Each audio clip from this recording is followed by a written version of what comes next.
مولانا رومی رحمۃ اللہ علیہ نے فرمایا، خاموش رہو، صرف خدا ہی تمہارے دل کا بوجھ ہلکا کر سکتا ہے۔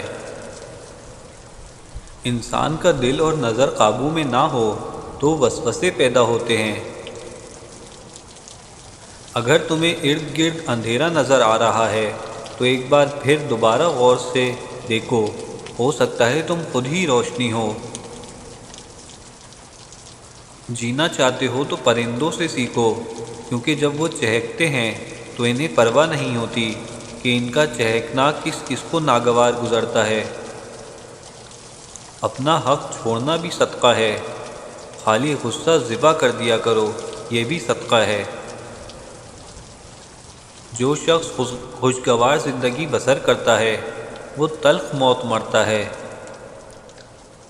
زندگی میں جب بھی تم تنہائی محسوس کرو تو یاد رکھو، خدا نے سب کو دور کر دیا تاکہ پیچھے صرف تم اور وہ رہ جائیں۔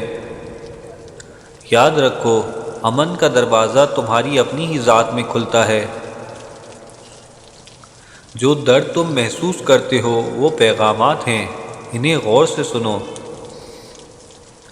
درویشوں کے علاوہ دنیا کی باقی لوگ بچوں کی مانند ہیں جو کہ دنیا کے کھیل میں مگن ہیں۔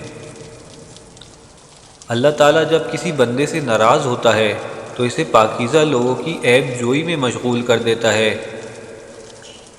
ہر کسی کو کسی نہ کسی کام کے لیے بنایا گیا ہے اور اس کام کی تمنا ہر دل میں ڈال دی گئی ہے۔ تم زمین پر نہیں رہتے، تم اس پر گزر رہے ہو۔ الوداع صرف ان کے لیے ہے جو آنکھوں سے پیار کرتے ہیں، کیونکہ جو دل سے پیار کرتے ہیں ان کے لیے جدائی نام کی کوئی چیز نہیں ہے۔